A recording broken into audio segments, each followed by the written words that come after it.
Welcome back, everybody. Just Mike here. We have another clock to work on. This one here happens to be a kitchen clock, or the fancy name now is Parlor clock. And so if you're, let's say, looking on eBay, put in kitchen clock and also put in Parlor clock, and you might be able to see all that's available, and high prices that sometimes you get a cheaper price. Got this one off of GW. Anyway, let me show you the clock. But before I do, don't forget to subscribe because it's free. Because I'd appreciate it, especially if you enjoyed this video.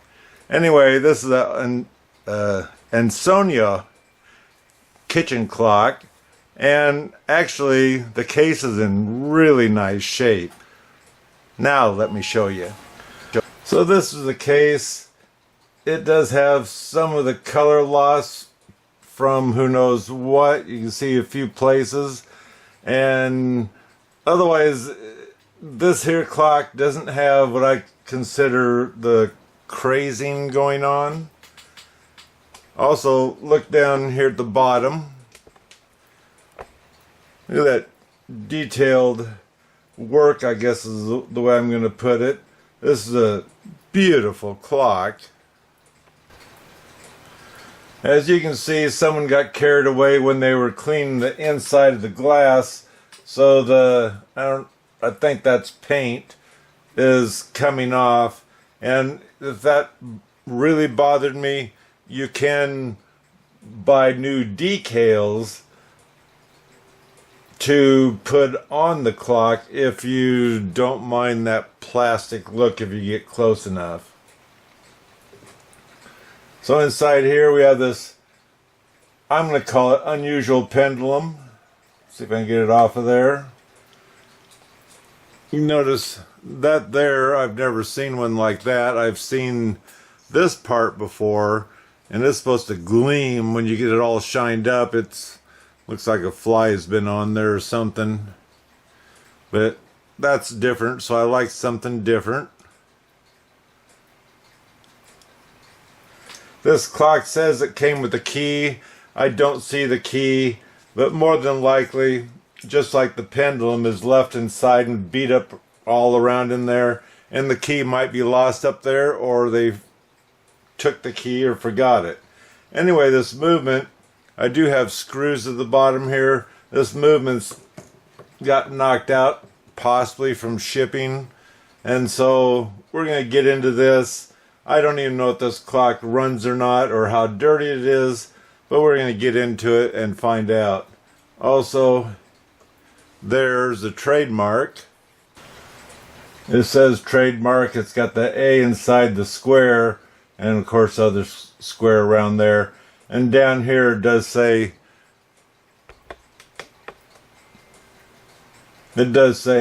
manufactured, the ANSONIA Clock Company, New York, United States of America. Surprisingly, this dial, or I shouldn't actually say surprisingly, but I'm going to. This dial's in really good shape. It's darkened because of the age, but it's not totally filthy, so I'm almost suspecting this clock was left in the house and not thrown out in the garage or up in the attic where moisture and everything else would get to it. This is the back of the clock. These were never meant to hang on the wall. There are some that come with a shelf that's part of the clock that you could hang it on the wall, but a lot of people, like this here, it's got a eye screw, I think they call it. Anyway, so they could hang this one on the wall if they wanted to. It used to have a tag on the back saying what it was. There's very little of that left. This might be when it was cleaned or whatever. There's a date on here, 8/20/38, 3/17/39, with some initials. That's the only thing I can see on here. As you can see up here, it's missing the wood piece to help stabilize this top piece so it doesn't break off as easily. And it does have a little bit of paint on it and whatnot from just age and moving it around, which this here is just a big scratch in here too. And there's a little bit of crazing, I guess we'll call it, going on here, but nothing that would give me a heart attack. What I'm thinking on this clock, it looks so good that I wonder if one time it was refinished. I mean, if you look close, you can see the finish is kind of bubbling a little bit, or crazing, however you want to call it. But all I'm going to do with this clock is I might use a little bit of darkener, scratch cover, whatever, maybe, to color in where the wood is showing through, including along here.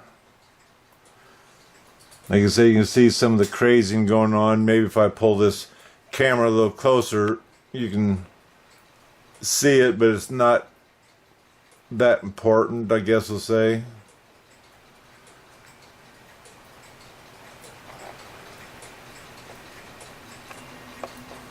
This was the paper that came with it, and they said that they wound it and it was tested. Like I say, during shipping, more than likely that's where the movement fell apart or the screws came out. So anyway, let's take the taper pin out, get the hands off, unscrew this plate here, which surprisingly it only has 2 screws, and take a look at that movement. I'm going to guess this is a taper pin. It's looks to me like it might be a square nail. I don't know if you're going to be able to see that or not. But it's unique enough that I'm going to keep it. It looks like the end is fatter and then it got kind of hammered down or whatever. But just same, I'm going to keep that one and put it back in. So now we got our washer on there. And we'll look later, but normally this is a domed washer. This is just a flat washer. So we'll see if it's got a spring inside that's going to hold these hands tight. And then this one is off. It needs to be squished a little bit so it'll hang tight to the shaft here. Let me lay this on its back and we'll take these 2 screws out. I also wanted to point out this has got 3 nails and another 3 nails. Normally when you remodel these clocks or whatever, they usually only have 2 nails, and one of them you would take out and drive a screw in, because that holds this bottom to the box of the clock, because usually the glues or whatever are getting old and they don't hold anymore.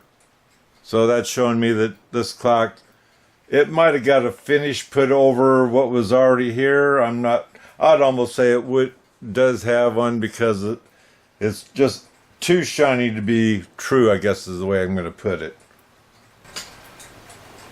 Now this clock does not have an alarm on it, and most of your clock collectors don't care about a clock that doesn't have the alarm. They usually cost more, but this clock is in such good shape I couldn't, let's say, pass it up.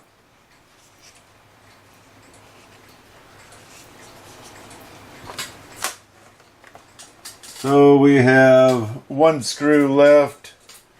You see about pulling that out of there, and we'll pull this out and see just what we want to do with it. Now let's say I'm impressed because of this movement. I like it when they have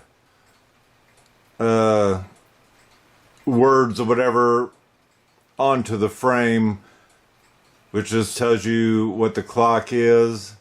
And it's from New York, and it's a 9.5 inch. And I do believe the 9.5 inch possibly is Oh, seems to me it's from here to the bottom of the pendulum. And to check that theory out, let's say, let me hook the pendulum up and measure it.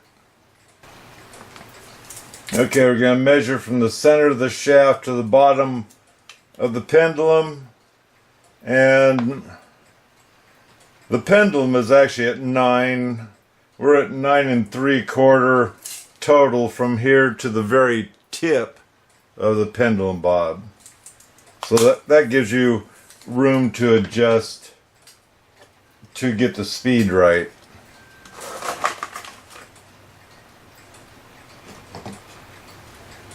So let's take a look at this after I get this box out of the way. So here we go. We can see that this was ready to go, but it's not. Maybe it's a hand that needs to turn a little bit more.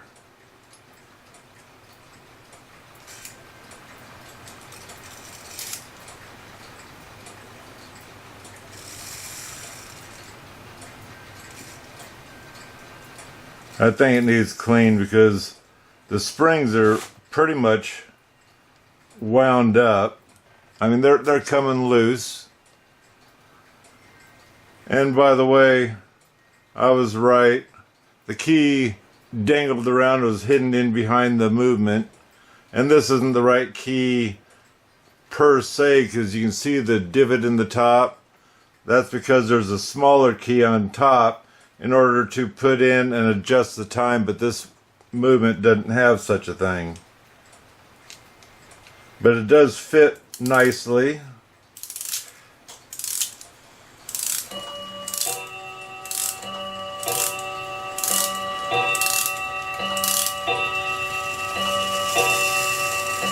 So as it's wound up, it actually runs.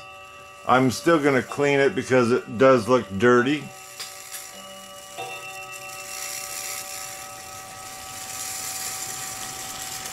See if it shuts off where it's supposed to.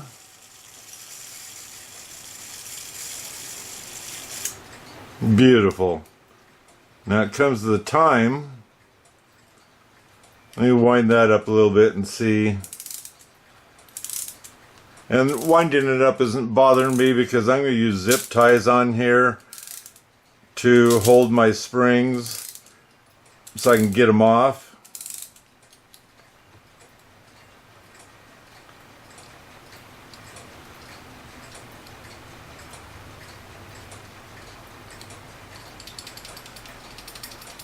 So it definitely needs cleaned because I have to help it. So I think the first thing we're going to do is let the springs down after I get my zip ties on here. And then we'll take this off because we don't want to damage it. Looks like I can't get that off because it goes to the inside and there's no way to get it off. That's kind of unique. They put a cutout there so you can actually oil it when you're just servicing the clock, not actually cleaning it. And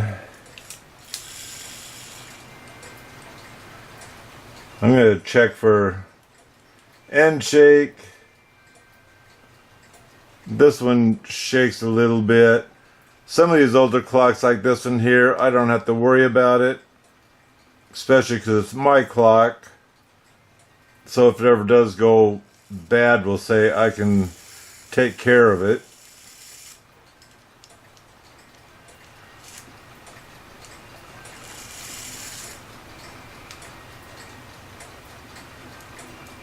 That one needs some help as I see it moving back and forth. So we'll for sure get that one.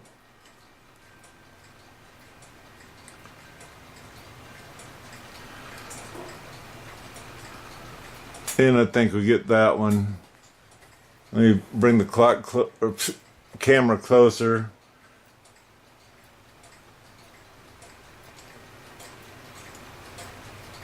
This one. And that one's okay. That one's okay. So I'm going to go ahead and mark those now. And I might go ahead and change those out now, and then we'll clean the clock or the movement. So what I normally do is you don't have to wind it up all the way. You just have to make sure it's clear from the spring stop. You put this zip tie in, which I'm using the black ones because the black ones are stronger. You don't want to use those frilly colored ones because they don't hold anything compared to what these black ones do. They do have some white ones, but you should look for something, let's say that's, whoops, I have to undo it. I went around the gear. You should look for something that's heavy duty. I don't know for sure if they actually have strengths on them, but like I say, you don't want lightweight zip ties because you don't want it coming undone unless you tell it to.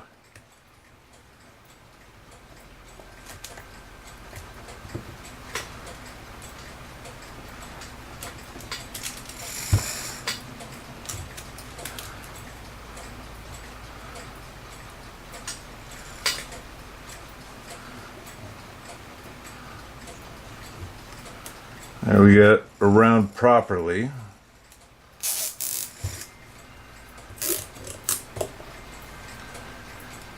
Make sure it's not stuck around anything else.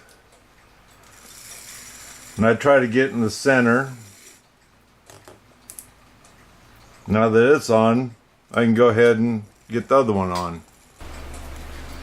So the way I let my springs down, you have the clicker in there and there's a spring that holds down on it. I pop that off my clicker, set it to the side of the clicker, which is hard to see because that one's buried, and then you can get that down. I just measured the key size for this one. It's a number 5 key.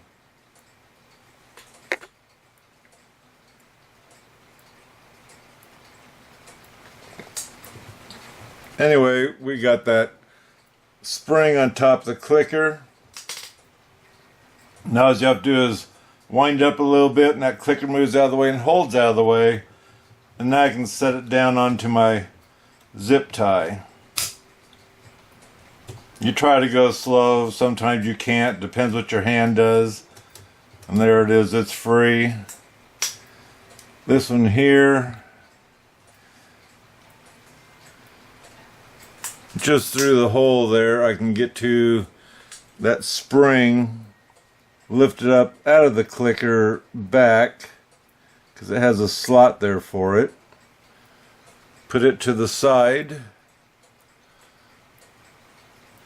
And I should be able to do the same with it.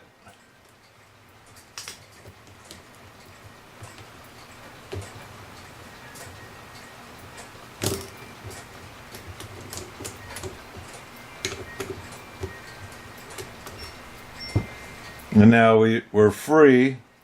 Let's go ahead and, sometimes these are stuck together, been not necessarily crimped, I'm going to call it crimped. And you might have to get a razor blade knife and open it up a little bit so you can get it out of there. Seesaw it out, whatever. And notice this here goes around your shaft. This is over on this side. And you can kind of tell because the hook comes up.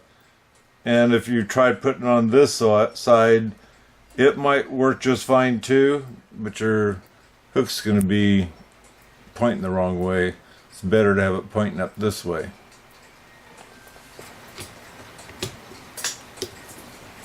This only has 4 nuts on this movement.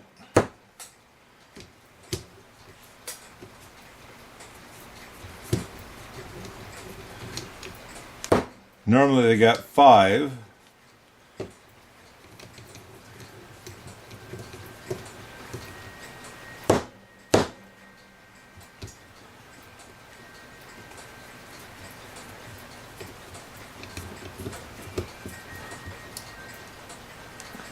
Only nut that came out, the rest are stuck in there. I use my fancy dancy legs because it's flush on the bottom, nothing sticking out. So let's go ahead and take this off now. We do have one spring hooked up, and it's actually on this hammer here. It's just bent over the frame. I'm not going to worry too much about it now that I got my nuts off here.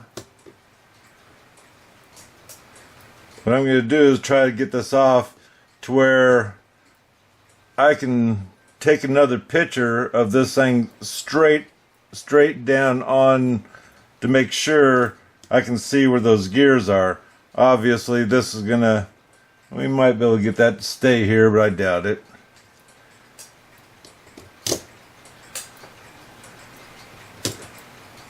Oh, it did.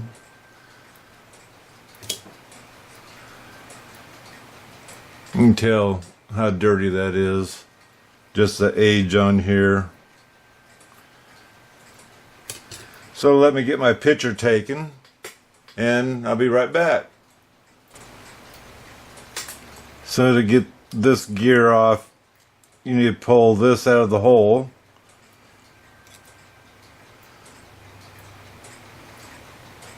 And just drag it. Look how dirty that is in there. And this is supposed to just pop right off.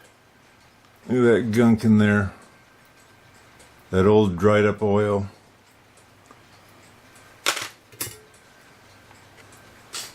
So we'll get this out for the pendulum.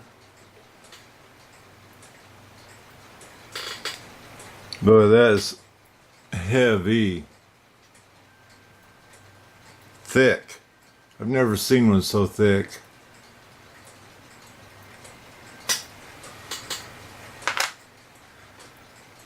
Yeah, let's go ahead and take our hour pipe off.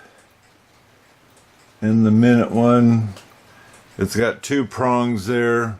That there tells you it strikes on the half hour and the hour. It's got the spring here, and there's a friction washer, so that tells me that I don't need anything special to hold the hands tight, such as what do they call it, concave or something like that, a washer. Don't need one on this clock. I just need the hands to be tight enough that they stay stiff and don't want to just flop back and forth and catch each other. So let's see, this is the time side.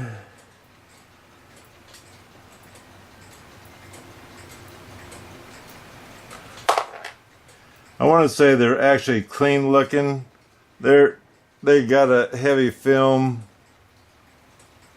and in there you can see fuzz. So obvious, it's like I've said before, it is time for it to be cleaned. There's a buildup of dryness.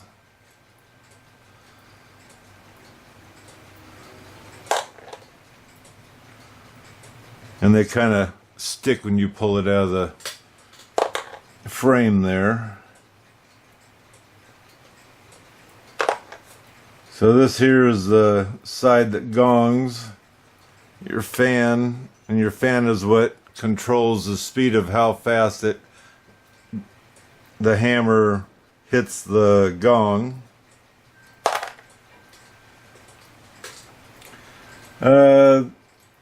Let's see here. Your spring or your hammer, it hits these 2 pins here as this goes around.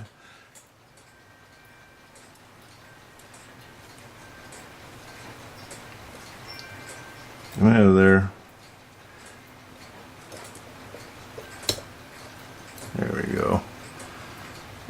really dirty.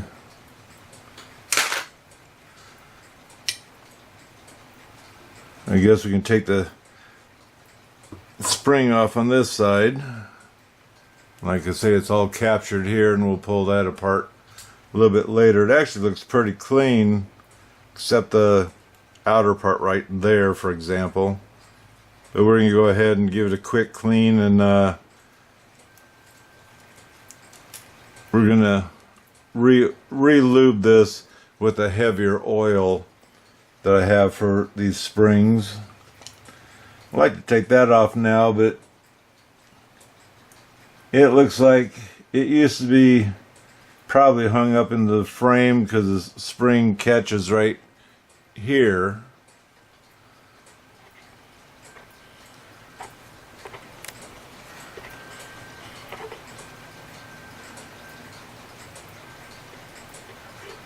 Right there's a spring catch, so it must have been hooked up to the frame. I'd like to take it out of here right now, but I got these other gears over it.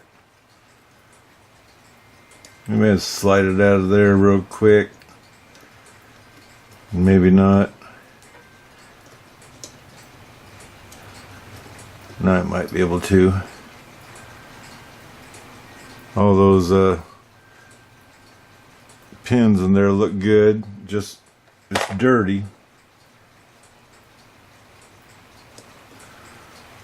Now this cutout here and over here on this wheel, that's what this lever drops into. When it drops in, this here is also dropping into the deeper teeth. When it drops into there, it's supposed to stop. What makes it stop is this gear over here. Let me pull it out, but it has a warning pin, and this here has another wire that comes over and catches that warning pin. And this has two places for warning pins.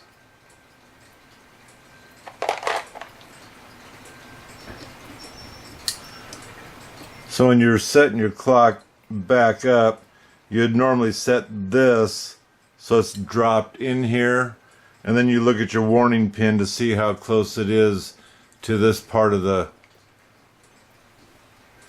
lever, because you want it just about to hit it so it has time to hit it, not by much, because you have too much of a distance of the warning pin to this, then it's going to want to just keep on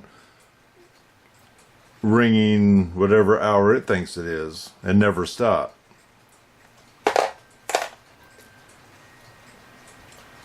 This I was kind of curious about.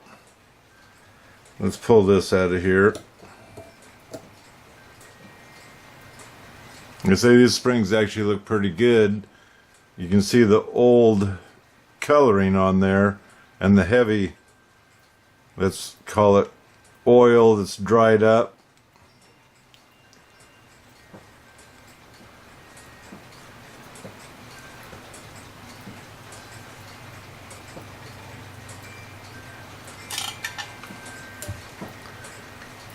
This here I was trying to take a picture of. This here, I do believe, let's see where I put it.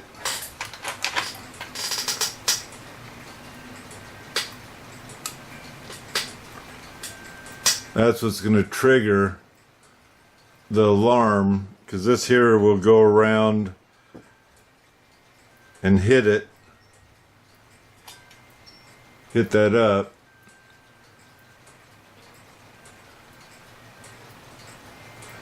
I've never seen one like that. That's actually kind of nice to see it. And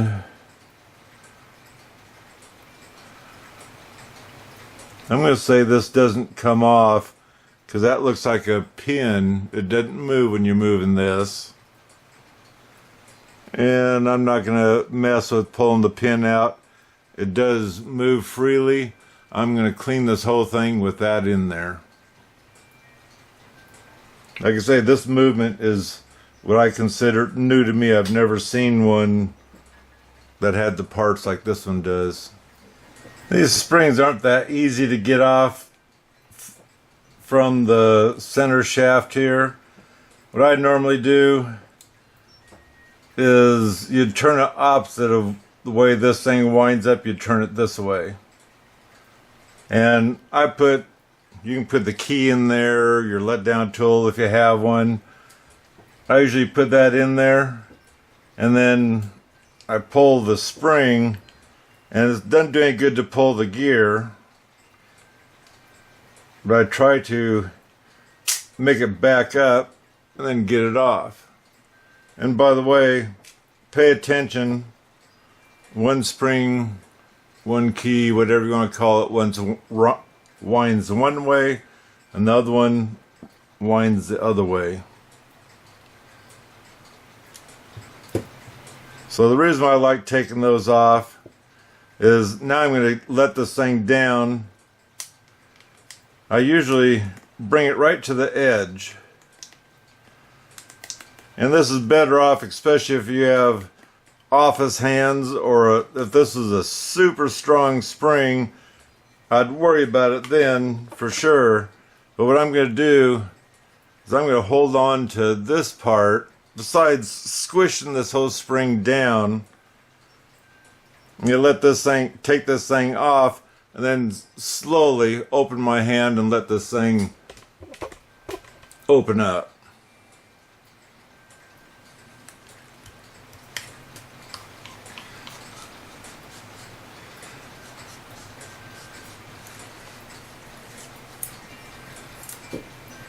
And that's got good spring size to it, so the memory is not bad on this one. Like I say, this here could be a newer spring, I don't know, but like I say, I am going to clean these things, and I'm going to clean them with the appropriate winder, I guess is what we're going to call it. This one already popped off.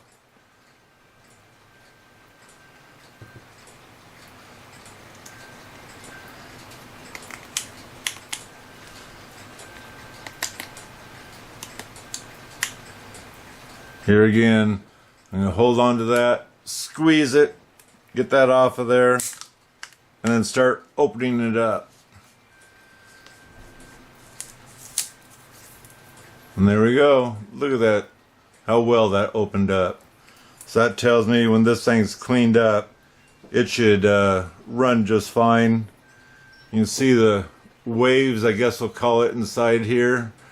That there is showing me that that's the old oil and it needs to be cleaned off of there. So I'm going to run these through my clock movement cleaner, and then I'm going to take one of these brown scratchy pads. I'm going to spray it down WD-40 on two sides, bend this in half, take the spring and just start working it all the way down as far as I can, because some of this is so tight it will not open for you. So I go as far as I can. Once I'm done doing that, going all the way into there and all the way back out again, then I use denatured alcohol and wipe the WD-40 off, and then I have my heavier mainspring lube that I lube these up with, so that way it'll be all ready and just dying to tick again. So I got these clean, got the main springs cleaned and oiled. This doesn't look bad at all. I was surprised. This did have a lacquer finish on this, and for as old as it is, that's why I'm surprised, I guess. And so anyway, taking the toothpick into all these pivots, so that way they're clean. And now I need to put this together using my pitcher. set my wire in, go from there. This here's got the pins in it.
So testing this, when this drops, I'm not catching the warning pin, so I was off. So I need to separate the plate and move the warning pin over to this wire here that has a hook on it that catches it. And I doubt you can see through the hole. It's dark in here. But that there will show me when I'm catching it. Like I say, I need to separate the plate, move this gear away from the other gears because they're timed where they need to be. It's just the warning pin one.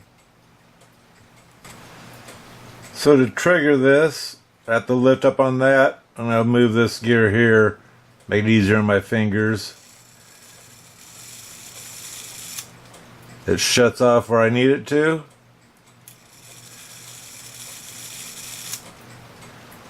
Beautiful.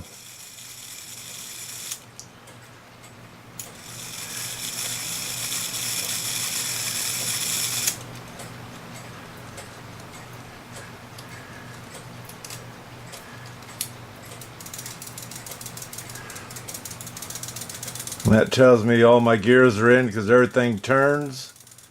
So now I can take this and I can oil it. And I need to oil the pallets here too because I don't want any friction on them. And I don't want to hear this clock squeaking by chance. So let me get this thing oiled up. And I think we'll be ready to, let's call it rock and roll.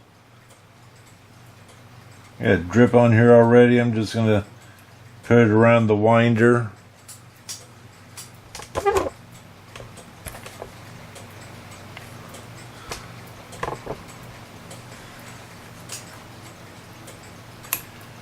I don't have any of my springs on yet for the hammer nor this here lever here.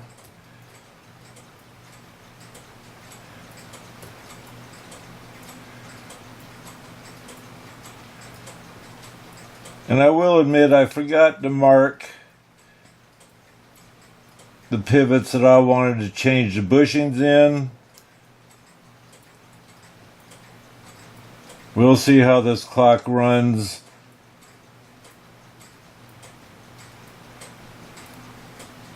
Whether I'm going to actually have to or not. Like I said, I did see them moving.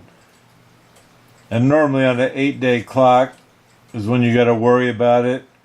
I think when you're talking about your kitchen clocks and whatnot, unless it's really bad, I don't think you got to change them really. Like I say, it depends if you're having a problem with your clock or not. This one here is just old.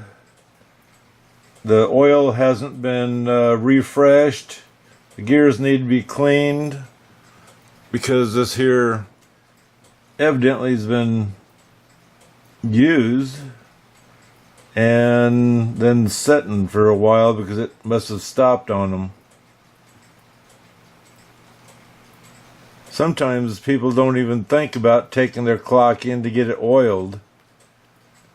Some people don't want to pay the price they charge to take the clock in. And I don't blame them. And that's what my videos are for, is to show you how to do it. So you can save yourself some money. Some of these I think I forgot whether I oiled them or not.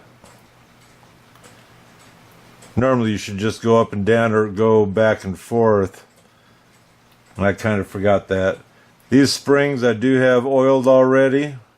Doesn't bother me to add a little bit of extra clock oil to them. You don't want to get carried away.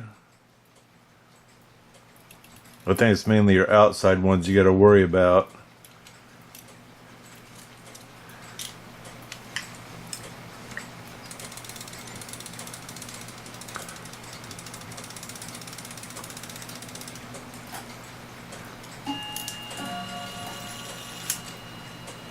There's the half hour. There's the hour. Shuts off wonderfully. Now I need to get my spring wrapped around once and hooked to the frame, and then figure out exactly where that other spring, I have a feeling that came up and just attached to this plate here. But let me check it out. So to get the hammer spring on, I had to tie a loop in a string and feed it through here and back out again, catch the spring and pull it through. That's what seemed to make it the easiest. The other spring that goes to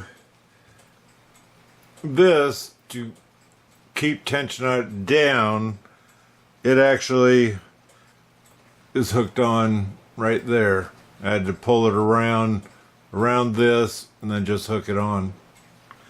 So now I'm gonna wind this up so I can get my zip ties off. And I have to wind this up until this becomes loose.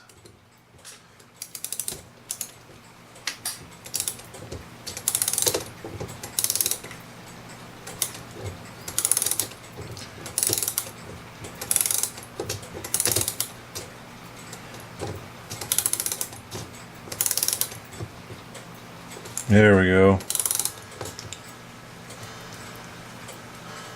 See I can move it. So now I can either take a screwdriver, a sharp object, and pry that back. But just remember, the more you use these, the more you mess that up. And it might be better off if you just cut this thing off and start new on your next one.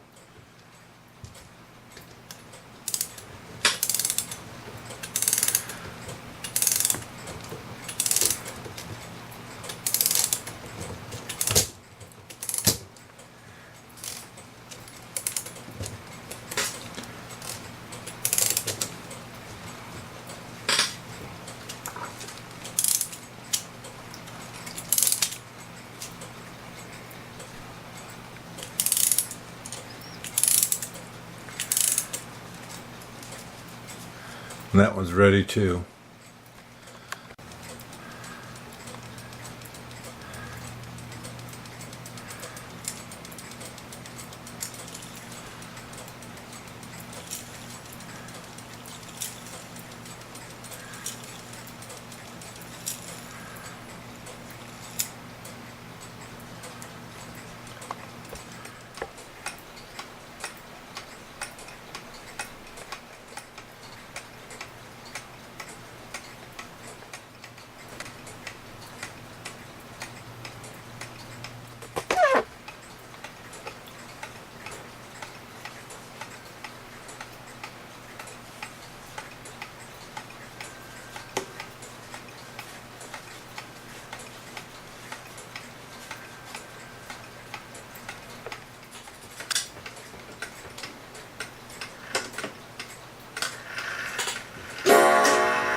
So it was nice to get this ANSONIA clock going again, and trying to get rid of the crud that was on the dial and also on the pendulum bob.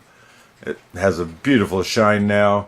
This case, I do believe, had a spray finish put over the original, trying to save what finish was on there, and actually they did a pretty good job compared to some of the clocks I ended up with where they have brushed it on and let it run. This one actually did a pretty good job. A little on the glass for the door, but that's okay. It scraped right off. Anyway, don't forget to subscribe because it's free. And until next time, God bless.